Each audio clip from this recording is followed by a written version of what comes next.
the Russian army, they have been, after nearly 10 months of war, they've been ground down. They've been forced on the back foot for some time now, and obviously President Putin tries to sort of replenish their fighting force with this big wave of conscription, but the MOD basically believes that they don't have enough troops essentially to keep sustaining the fight and to make any offensives. So they're going to struggle to break through what are essentially quite fortified Ukrainian defensive positions in places like Donetsk in eastern Ukraine. Right, let's turn then to this breaking news story from the Times. British intelligence understands the Russian army has become bogged down in eastern Ukraine, will not have enough troops to launch another offensive for several months. George Grylls joins me now, defence reporter for the Times. Hi, George. Afternoon, Matt. So what's the breaking news story?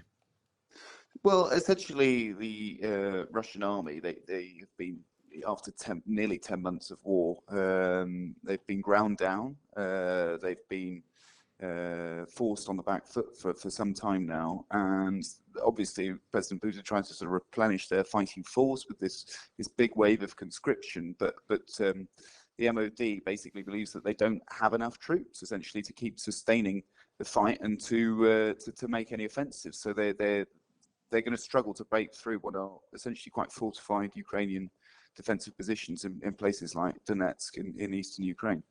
And you're reporting on Britain's role on the ground in Ukraine.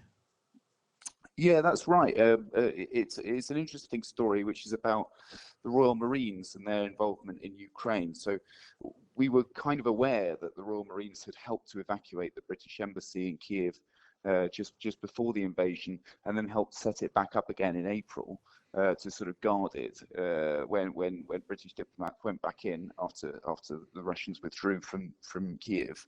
But now Robert McGowan, who is a former commandant of the Royal Marines, he's sort of written in the Globe and Laurel, which is their in-house magazine, about their involvement in discrete operations in Ukraine as well. So it's the first acknowledgement really on the record we've had from a senior military figure about British involvement on the ground in Ukraine, which is quite something. I mean, it's a bit risky, this, isn't it? Because obviously, if Russia views this as a sort of British involvement on the ground, that could lead to an escalation. Well, the army, the armed forces sort of stress that this isn't a kinetic involvement. That, to you and me, that means essentially British troops involved in actual fighting. Yeah.